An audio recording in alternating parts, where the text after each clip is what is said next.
오늘 이 낮예배 시간에 말씀을 통해서 하나님의 은혜와 평강이 우리 성도님들께 넘치기를 간절히 원합니다. 마스크를 쓰신 분들이 많이 있는데요. 이 마스크가 불편하면서도 장점이 좀 있습니다. 이 바이러스를 막아주기도 하고 그리고 얼굴을 좀 가려주는 역할도 합니다. 얼굴을 반을 가리니까 나의 어떤 기분이나 표정 그리고 감정도 숨길 수 있어서 꽤 보호막 같은 느낌도 듭니다. 그리고 가까운 곳에 잠깐 나갔다 올 때는 좀 덜 씻어도 되고 덜 꾸며도 됩니다. 그리고 얼굴에 반을 가리기 때문에 눈만 보이기 때문에 눈이 좀 이쁜 분들은 꽤 잘생겨 보일 것 같은 이쁠 것 같은 환상도 좀 심어주기도 해요.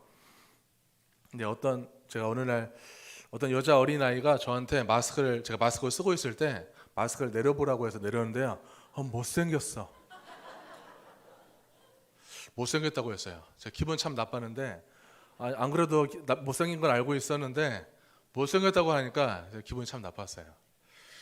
괜히 인정하기 싫었습니다. 혹시 영화 중에 이 마스크라는 영화를 혹시 보신 분이 있는지 모르겠어요. 이 마스크라는 영화가 있습니다. 남자 주인공이 평범한 그 회사원으로 나옵니다. 번번이 그 관심 있는 여자 동료에게 거절을 당해요. 별로 이렇게 매력이 없고 볼품없는 남자입니다. 어느 날 그 사람이 이 가면 하나를 얻게 되는데 그 가면을 쓰니까 여러 가지 초능력을 발휘하는 매력적인 남자로 변신을 해요. 변신을 하다 보니까 관심 있던 여성보다 훨씬 더 미모의 여성의 그 환심을 사는데 성공을 합니다. 가면을 벗고 다시 일상으로 돌아오면은 다시 그대로예요. 별로 매력이 없고 별로 볼품이 없습니다. 그래서 일부러 자주 가면을 쓰고 그 여성을 만나러 가요. 자꾸 쓰다 보니까 가면을 쓴 내 모습이 진짜 나처럼 느껴집니다. 가면을 써야 내 그녀에게 관심을 받으니까 가면을 쓴 나와 가면을 쓰지 않은 내 모습 사이에서 갈등을 해요. 진짜 속마음은 가면을 벗은 내 모습 이 자체만으로 사랑받고 인정받고 싶습니다. 우리가 다른 사람에게 좋은 사람으로 보이는 게 되게 중요한 사람들은요, 아마 좋아 보이기 위해서 많은 노력을 할 거예요. 그 노력의 결과가 좋은데도 불구하고 별로 만족스럽지 않을 때가 있습니다. 나는 분명히 누가 봐도 성공한 사람인데 자기는 불행하대요. 누가 봐도 사회적으로 높은 지위에 있어서 화려한 삶을 살고 있을 것 같은데 자기는 늘 끌려다니는 인생을 살았다고 솔직하게 고백을 합니다. 인생은 겉으로 보여지는 게 전부가 아니라는 것을 우리는 살면서 간접적으로 많이 경험합니다. 그리고 행복이라는 것은 사소한 것에서부터 시작된다는 것도 우리는 알게 됩니다. 오늘 이 나를 감추기도 하고 나를 다른 나로 살게끔 만들어주는 이 가면에 대해서 나누기를 원합니다. 우리 16절 말씀 같이 보도록 하겠습니다. 16절입니다. 그러므로 우리가 낙심하지 아니하노니 우리의 겉사람은 낡아지나 우리의 속사람은 날로 새로워지도다. 아멘. 바울이 인간의 두 가지 측면을 좀 말하고 있어요. 겉사람과 속사람을 얘기하고 있습니다. 이 겉사람은 보여지는 부분에 대한 영역이에요. 보여지는 부분. 다른 말로 하면 사회생활이라고 할 수 있을 것 같아요. 이 사회생활을 하려면은 정도의 가면을 써야 합니다. 이 가면이라는 것은 사회가 나에게 기대하는 역할이에요. 우리가 교회도 지금 교회 안에서도 사회생활을 좀 하고 있어요. 우리가 교인이기 때문에 교인 가면을 쓰고 있습니다. 권사님은 권사 가면을 쓰고 있고요. 밖에서 사장은 사장 가면을 쓰고 교수 가면, 엄마 가면, 장남 가면 이런 역할들을 우리가 사회에서 요구를 받습니다. 근데 그 역할 가면을 써야 나와 사회와 소통할 수 있는 접점이 만들어져요. 우리가 가족을 대할 때랑 윗사람을 대할 때 같을 수 있나요? 다릅니다. 자녀한테 막 잔소리를 하고 있어요. 근데 잔소리를 하고 있는데 윗사람한테 전화가 왔어요. 갑자기 목소리와 표정이 달라져요. 갑자기 약간 충격받습니다. 근데 그거는 자연스러운 현상인 거예요. 우리가 겉과 속이 같아야 된다고, 사람은 그래야 된다고 생각하지만 하나의 인격으로 완벽한 언행일치로 사는 사람은 이 세상에 단 한 명도 없습니다. 제가 집에서는 남편 가면을 쓰고요, 아빠 가면을 써요. 교회에서는 제가 무슨 가면을 쓰고 있죠? 네, 잘하시네요. 제가 목사 가면을 씁니다. 지금 설교하고 있으니까 설교자 가면을 쓰고 지금 저는 설교를 하고 있어요. 그럴듯하잖아요. 근데 제가 사역을 다 마치고 집에 들어갔어요. 갓 돌이 지난 주한이가 막 제가 왔다는 걸 이제 알고 막 신나게 이리저리 뛰어다녀요. 그리고 제 아내는 밝은 얼굴로 수고 많았어요. 근데 주한이가 똥을 쌌네요. 그렇게 얘기했어요. 뭘 하라는 거죠? 얼른 기저귀를 갈고 씻기라는 거예요. 또 알고 이제 그렇게 어쨌든 저를 그렇게 맞아줍니다. 근데 제가 거기다 대고 하나님은 영이시니 예배하는 자가 신령과 진정으로 예배할지니라. 하나님은 예배 가운데 우리를 초대하셨습니다. 마음을 모두어 가정 예배 드리겠습니다. 이렇게 얘기하면은 저는 남원천 벤치로 쫓겨날 수도 있어요. 집에 가면 무슨 가면을 벗어야 되죠? 이제 목사 가면을 벗고 저는 가정에 알맞는 가면을 써야 합니다. 근데 바울은 이 겉사람이요 낡아진다고 했어요. 낡아진다는 것은 바뀐다는 거예요. 계속 바뀌고 사라질 수도 있습니다. 바울의 겉사람은 예수 믿는 사람을 핍박하는 폭군이었어요. 바울은 그게 옳다고 여겼어요. 그게 정의였어요. 아주 열심을 다해서 그 역할을 감당했습니다. 그리고 예수를 만나고 나서 복음 전도자로 변화됐어요. 복음 전도자 가면을 쓰고 또 열심히 살았습니다. 우리가 승진을 하면은 가면이 바뀌어요. 그리고 은퇴를 하면은 가면 한 개를 잃어버리게 됩니다. 그리고 내가 사귀는 사람이 있다면 사귀는 사람과 헤어지게 되면은 남자친구 가면이나 여자친구 가면을 하나 잃어버리게 됩니다. 가면이라는 것은요 영원하지 않은 거예요. 계속 수시로 바뀌고 사라지기도 합니다. 자, 그런데 가면대로 살다 보면은 이제 물음이 생겨요. 계속 그 가면을 쓰고 막 살아요. 이제 언젠가는 내 스스로에게 이런 질문을 합니다. 계속 이렇게 살아도 될까? 내가 언제까지 참아야 되지? 나는 지금 내가 원하는 삶을 살고 있을까? 물음이 생겨요. 그러니까 세월이 가면 갈수록 우리는 한계를 만납니다. 세월이 가면 갈수록 이런 회의가 한두 번씩 찾아와요. 근데 이건 나이 들어서만 오는 게 아니라 요즘 20대, 30대 청년들에게도 이런 마음이 찾아온다고 합니다. 이러한 진짜 속마음, 이 진짜 속마음이 속사람이라고 해요. 이 속사람은 하나님께서 지으신, 처음에 창조할 때, 사람을 창조할 때 지으신 우리 인간의 내면 세계예요. 다른 말로는 영성생활이라고 얘기할 수 있을 것 같아요. 이 속사람은요 변질되기도 하고 성숙하기도 합니다. 그렇다고 이 겉사람은 악하고 속사람은 선하고 이렇게 이분법적으로 보자는 게 아니에요. 우리는 겉사람과 속사람 둘 다 갖고 사는 거예요. 성경에 부자와 거지가 나옵니다. 이 부자와 거지가, 부자는 겉사람을 상징합니다. 부자는 항상 좋은 옷을 입고 돈이 많고 화려한 삶을 살았어요.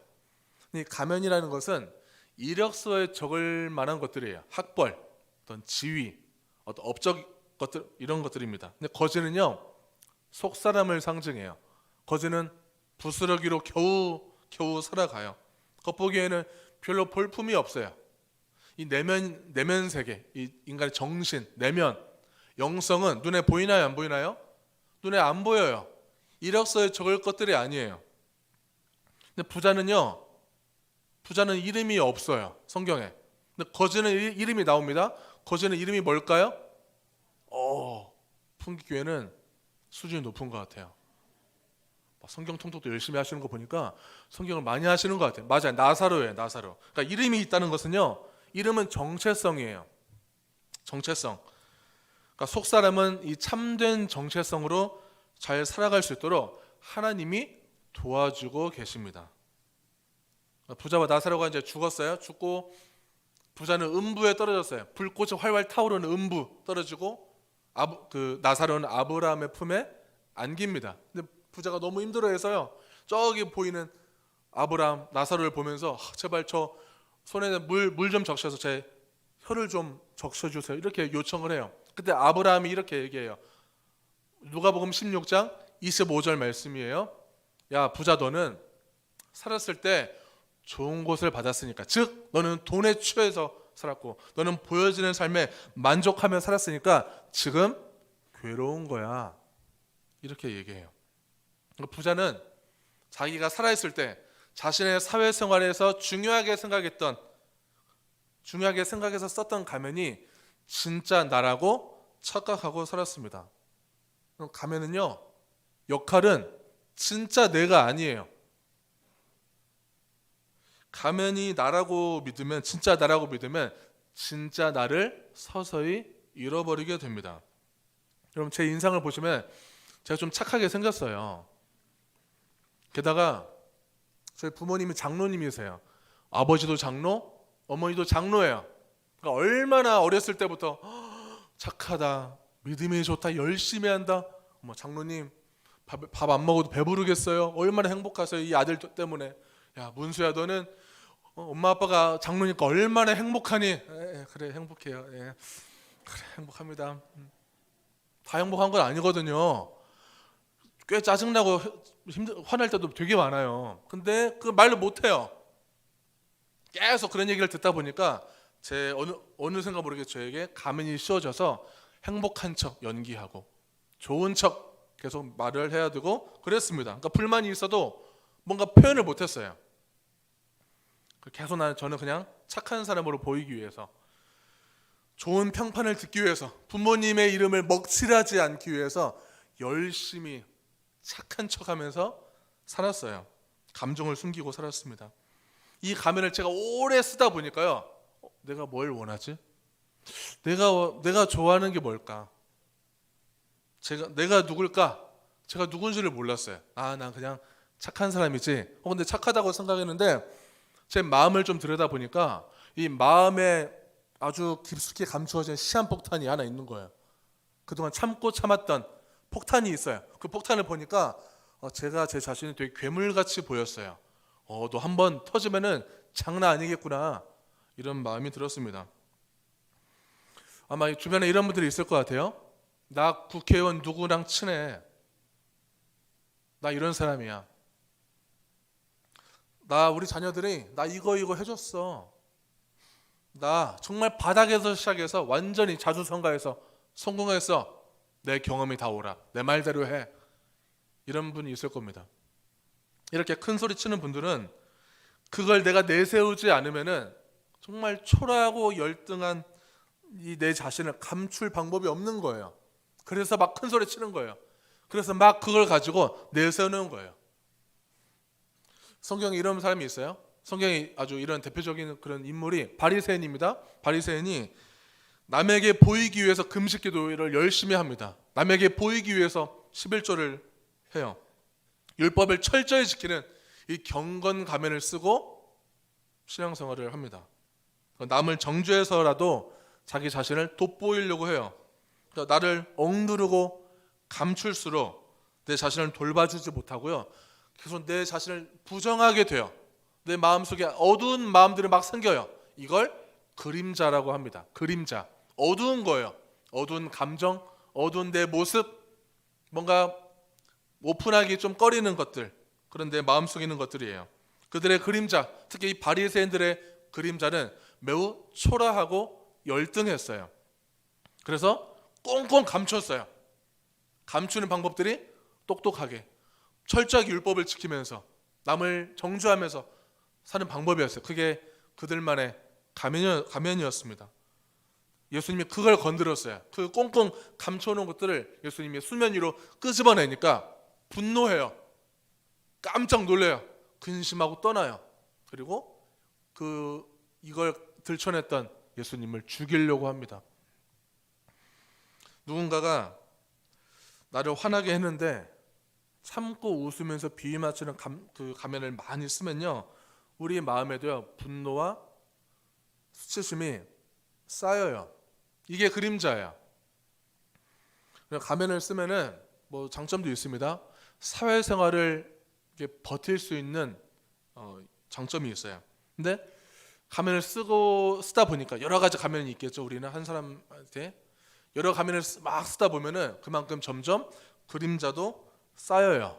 근데 그림자가 많이 쌓이면은 저절로 이게 해소가 되면 좋은데 이게 쌓이니까요, 안 없어지고 쌓이니까 힘없고 만만한 사람에게 이제 화풀이를 하기도 하고요, 더 막 고집불통으로 살기도 하고 더 자기중심적이고 이기적으로 행동하기도 합니다. 그러다 보면 진짜 나를 점점 잃어가요. 그리고 세상과 사람을 바라볼 때 꾸부정하게 바라보게 됩니다. 바울이 예수님을 만나고 변화됐어요. 변화됐어도요, 여전히 내면에 해결되지 않은 이 고통, 마음의 고통, 과거에 내가 저질렀던 그 범죄들에 대해서 자책하고 죄책감 갖고 여전히 그 거칠고 센 말들, 가시돋친 말들 때문에 굉장히 스스로 괴로워했습니다. 그리고 변화됐어도 삶 전체를 복음 전도자로 들었기 때문에 예수 복음을 전하다가 계속 살해 위협이 생겨요. 많은 사람들이 조롱하고 비판하고 계속 욕을 해요. 그래서 너무 비참한 삶을 삽니다. 너무 힘들게 살아요. 보통은 우리는 그런 마음의 고통과 슬픔과 외로움이 잔뜩 쌓이면은 그냥 대개는 그냥 방치하고 살아가요. 이걸 그 외로움이라는 감정, 힘든 그 상처들을 잘 안 보려고 합니다. 그 보면 내 미치니까 그걸 다 그냥 보따리에 싸매고 아주 깊숙한 곳에 눌러놓고 하하 웃으면서 또 우리는 가면 쓰고 살아가는 게 우리의 현실이에요. 바울이 그러한 고난과 힘든 삶을 살았지만 고난 중에도 낙심하지 않은 이유가 17절에 나옵니다. 17절 말씀 같이 보도록 하겠습니다. 우리가 잠시 받는 환난에 경한 것이 지극히 크고 영원한 영광에 중한 것을 우리에게 이루게 함이니. 아멘. 바울이 이 겉사람으로 살아가느라 쌓여버린 이 괴로움들, 어려움들, 이런 것들은 장차 하나님이 이루실 큰 그 영광, 영원하시고 크신 영광에 비하면 아주 가볍다는 것을 알았어요. 이거를 지식적으로 한 게 아니라 체득을 했어요. 체득.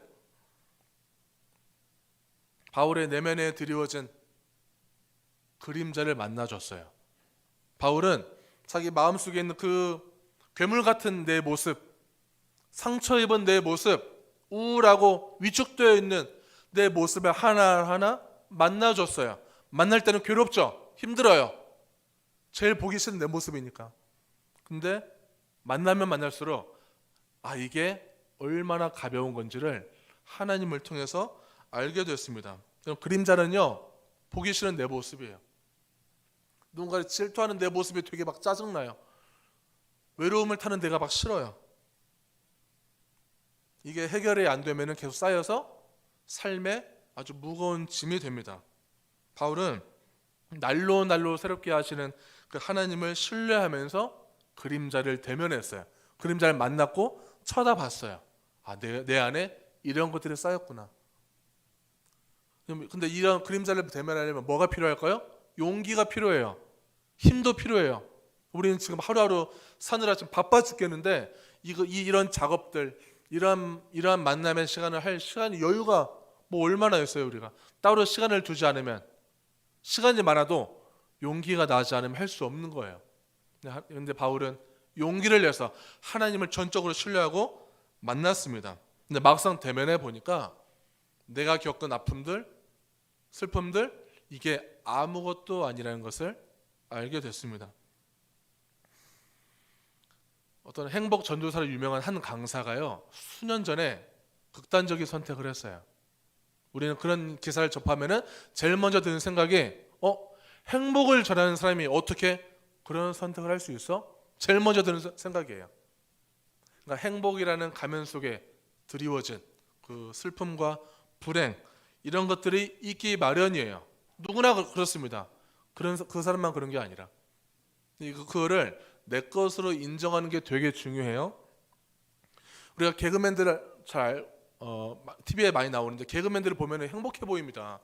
남을 웃기는 사람이니까 얼마나 여유 있고 얼마나 지혜롭고 활달해 보입니까? 근데 이 개그맨들이요 방송에서 자기를 불러주지 않으면은 굉장히 시련을 겪는다고 해요. 사람들이 맨날 물어보잖아요. 방송에 언제 나와? 계속 물어봐요. 이게 너무 큰 스트레스예요. 근데 그 개그맨들은 모두 다 그렇게 스트레스 받는 건 아니에요. 그 중에는 겉사람이 되게 중요한 사람 개그맨은 엄청난 좌절과 절망을 할 거예요. 그러나 그 현실을 받아들이고 그래 내가 이렇게 힘들구나, 내가 이렇게 아프고 내가 이렇게 개그맨으로서 방송에 서지 못하면 내가 이게 무너지는 사람이구나, 이거를 내가 받아들이고 인정을 하게 되면은 그런 사람들은 방송 일이 아니라 이제는 다른 생계를 열심히 찾고 그 생계 일을 열심히 감당하면서 살아갑니다. 그렇게 열심히 사는 개그맨들이 정말 많아요. 그러니까 이런 말이 있잖아요. 그래서 멀리서 보면은 희극이에요. 다 행복해 보여. 얼마나 잘 사는 것처럼 보여요. 웃으니까 다 행복해 보이고 문제 없어 보여요. 근데 가까이서 보면은 전부 비극적인 것들이 많아요. 비극이에요, 비극. 사연 없는 사람이 없고요. 상처 없는 사람이 없습니다. 제가 인간 누구나 모두에게 다 상처가 있다는 것을 깨달은 나이가 22살에 그걸 깨달았는데요. 그때부터 제가 든 생각이 다 상처가 있으니까 상처를 꺼내도 그렇게 부끄럽지는 않겠다. 다 있는데 다 그냥 감출 뿐이지 부끄러운 게 아니구나, 그러니까 수치스러운 게 아니었구나, 이런 생각이 들었어요. 한 심리학자가요 인생을 오전 오후로 나눴습니다. 오전을 40살까지 나눴고요, 오후를 40살 이후부터 죽음까지 나눴습니다. 인생의 오전은 40살까지는 가면이 중요해요. 1등하는 거, 출세, 성공, 외모 보여지는 것, 그리고 좋은 집, 좋은 가정, 좋은 차, 이런 것이 되게 중요해요. 그러니까 우리의 모든 젊음을 여기에 쏟아부어요. 그런데 인생 오후에 가서도 여기에 집착하게 되면은 과도한 스트레스와 병에 걸린다고 얘기를 해요. 지금은 사회적 참여가 많아지다 보니까요 20대부터 이런 병들이 생긴다고 합니다. 다양한 성인병들, 다양한 정신병들이 막 생깁니다. 그만큼 눌러놓은 게 많은 거예요. 내 인생이 어떤 소유물과 업적에 의해서 그것들로 인정받기보다는 우리 자신을 내면에서부터 인정해줘야 하는 것입니다. 이만하면 충분해. 그 정도면 됐어. 얼마나 더 잘해. 잘했어. 대단해. 이렇게 내 스스로에게 만족을 주고 인정해줘야 하는 것입니다. 바울이 어떻게 살았는지 바울의 내면의 소리를 한번 들어보도록 하겠습니다. 18절 말씀 같이 보겠습니다.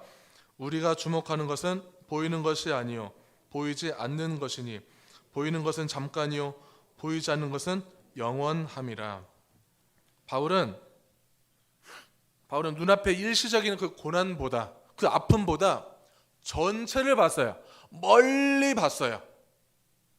나와 함께 하시는 하나님을 봤습니다. 그리고 안 보이는 세계에 집중했어요. 우리는 다 눈에 보이는 게 중요하지만 바울은 안 보이는 세계, 안 보이는 것들이 훨씬 더 소중하고 중요한 것들이 참 많구나. 그러니까 삶이 억울한 분들은요 다른 거 잘 안 보고 맨날 억울한 얘기만 얘기해요. 특히 내가 배우자를 대할 때, 내가 자녀를 대할 때, 교인들을 대할 때 내가 유독 어떤 가면을 쓸 때 힘든지 아는 것은 되게 중요하고 필요합니다. 바울은 자기 내면의 그림자를 대면해 보고요, 내 그림자를 보면 볼수록 힘들지만 날로 계속 새롭게 변화시키시는 하나님을 통해서 영원한 것을 보게 되었어요. 힘들면은 영원한 게 보이는 거예요. 아프지만 아파도 영원한 진리가 보이는 것입니다. 그분이 영원하시고 또 하나님의 약속은 틀림이 없는 것입니다. 그래서 하나님께 그림자 가지고 꽁꽁 혼자 막 힘들어만 한 게 아니라 그림자를 가지고 하나님께 얘기했어요. 호소했어요. 기도했어요. 하나님, 저 너무 비참해요. 곤고해요. 제가 인간 맞을까요? 저 괴물 같은데요. 괴물, 죄수 중에 괴수 같은데요. 이렇게 고백합니다. 우리가 우리 자신에게 진실해야 하나님이 우리 마음을 도와주세요. 우리 교회 안에서 사람이 정말 많잖아요. 여러 가지 결정해야 할 것들도 많아요. 내가 이 말을 하자니 이거 좀 고쳤으면 좋겠는데, 이 말을 하자니 뭔가 분란이 생길 것 같고, 안 하자니 내가 막 괴롭고, 어떻게 해야 될까? 근데 대개는 어떻게 하죠? 대개는 그냥 참습니다. 참고 넘어가요. 그냥 그러다 보면은 사람을 잃고 믿음 잃고 막 괴로움 가운데 신앙생활을 해요. 하나님 원하실까요? 하나님 그렇게 사는 거, 하나님이 우리가 그렇게 사는 거, 그렇게 신앙생활 하는 거 원치 않으십니다. 그럼 도대체 어떻게 해야 될까? 말하자니 힘들고 말 안 하자니 힘들어. 둘 다 힘든데 도대체 이 중간이라는 건 뭘까? 중간, 이 적당한 선이라는 거 누가 알려주면 좋겠는데 아무도 안 알려줘요. 이 적당한 선, 그 비결은 자기 그림자를 만나면은 그 적당한 선을 깨우칠 줄 믿습니다. 내 그림자를 직접 경험해보고 아픔을 느껴보면은 그 중간을 알게 돼요. 그 지혜를 하나님이 주십니다. 나의 그림자를 받아들일 때 치우쳤던 시선, 편협된 시선, 희망을 보이지 않았고 빛이 보이지 않았던 내 시선이 전체를 보게 됩니다. 하나님을 보게 돼요. 우리 그리스도인들이 정말 징그럽게 안 변하는 이유, 내 속에 있는 그림자를 방치하고 안 만나주기 때문이에요. 그림자를 안 만나면은 다른 사람에게 당연히 하라는 요구 조건이 많아져요. 당연히 이렇게 해야지, 이런 말들이 많아집니다. 그러면은 내가 그 사람에게 많은 가면을 씌워주는 꼴이 돼요. 당연히 이렇게 해야지, 이렇게 해야지. 교인이니까 이런 거 해야지. 목사니까 이렇게 해야죠. 장로니까 이렇게 해야죠. 권사니까, 집사니까. 우리는 그런 요구를 막 들어요. 청년들은 어떤 말을 들을까요? 좋은 대학 가야지. 대학 들어갔어요. 취업해야지. 취업했어요. 자, 만나는 사람이 있어? 좋은 사람 만나야지. 만났어요. 자, 이제 결혼 언제? 결혼해야지. 자, 결혼했어요. 아기 낳아야지. 아기 낳았어요. 아기 하나 낳았어요. 그러면 뭐라고 하죠? 둘째 낳아야지. 둘째까지 낳았어. 뭐라고 해요? 셋째는 생각 없어? 기다리고 있어. 그리고 애기가 좀 크면은 자식 뒷바라지 다 해야지. 또 승진해야지. 아이들 결혼시켜야지. 그리고 자녀들이 이제 주는 용돈을 가지고 떵떵거리면서 행복하게 살아야지. 우리 삶의 연령이, 삶의 주기가 되게 좀 불쌍하지 않아요? 계속 그런 요구 조건을 너무 많이 들으면서 살아가요. 많은 가면을 써야만 버틸 수 있는 현실이에요.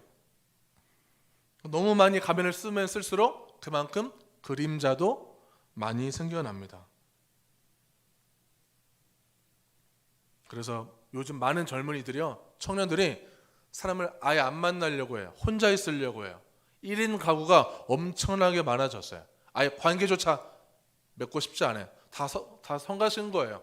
누가 나한테 뭐 이래라 저래라 하는 거 너무 싫어요. 아무리 이래라 저래라 듣질 않아요. 차라리 안 하는 게 좋습니다. 그런 말들은.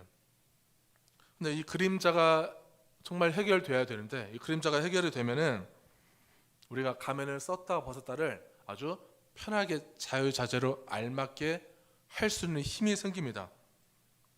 우리의 속사람은요 아직 완벽하지 않아요. 주님 앞에 서는 그날 우리의 속사람이 풍성해지고 완벽해집니다. 현재는 우리가 살아가는 이 삶은 계속 매일 성숙해가는 과정입니다. 어쩌면 이렇게 표현할 수 있을 것 같아요. 우리가 내 안에 그림자를 인정한다는 것은 보기 싫은 나와 화해하는 거예요. 우리는 우리 자신을 용서하지 못했어요.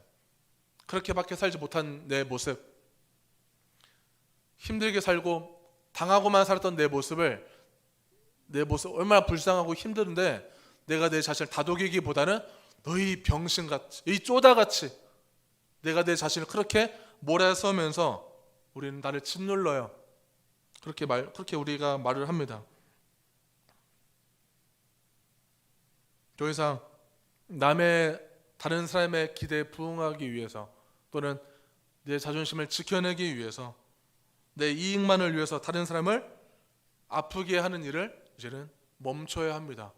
우리 자신을 아프게 하는 것도 멈추셔야 합니다. 참된 변화를 위해서 그림자를 꼭 만나 주시기를 바랍니다. 도대체 만난다는 게 뭘까? 내 아픔을 들여다보는 거예요? 내 아픔을 또 느껴보는 거예요? 내 아픔을 다독여 보는 거예요. 그리고 이걸 얘기해 보는 거예요. 나 아파, 나 힘들어, 좀 징징대 보는 거 뭐 어때요? 나 우울해, 나 불안해, 나 갱년기야, 나 좀 도와줘. 말하지 않으면 도와줄 수 있나요? 말하지 않으면 몰라요. 내 옆에 배우자들요, 말을 안 하면 몰라요. 이 인간이 말 안 해줬으면 다 알아서 다 좀 공감해주고 다독여주고 이게 잘 들어주고 하면 좋은데 제일 잘 안 들어주는 인간이 바로 내 옆에 있습니다. 또는 내 가족들, 내 자녀들도. 그러니까 너무 힘들게 살아온 부모들은 가장 가까운 어떤 사람에게 얘기하기보다는 내 장남 장녀들에게 제일 많이 쏟아내고 있어요. 제일 안 좋은 거예요, 이게. 우리는 그만큼 내 감정을 쏟아낼 수 있는, 내 마음을, 내 속사람을 표현할 수 있는 창구가 하나 둘쯤은 꼭 준비하셔야 돼요. 그게 내 자식이 되어서는 안 되고, 상담을 받아서라도 우리는 그렇게 빠져나갈 수 있고 해결할 수 있는 창구가 있어야 됩니다. 우리 교인들은 그 창구가 항상 있죠. 누굴까요? 우리 하나님, 내 옆에 계시고 지금도 내 마음, 울고 있는 내 마음을 제일 잘 아시고 같이 옆에서 그냥 묵묵히 어깨 두드리면서 울어주시는 하나님이 우리 모든 마음을 다 알아주시는 줄 믿습니다. 그 하나님께 전적으로 맡기고 다 호소하시기를, 기도하시기를 바랍니다. 하나님께서는 그 용기를 기다리고 계십니다. 오늘도 우리는 이 가면을 써야만 하는 현실 앞에 놓여 있습니다. 참 힘들죠. 우리의 삶이 참 녹록치 않아요. 옆에 분들에게 이렇게 말씀을 해주세요. 이렇게 인사해 주세요. 살아있어줘서 고마워요. 버텨줘서 고마워요. 용기 내줘서 고마워요. 저와 성도님들 이만하면 잘 살아오셨습니다. 그렇지 않나요? 우리 최선을 다해서 살아왔잖아요.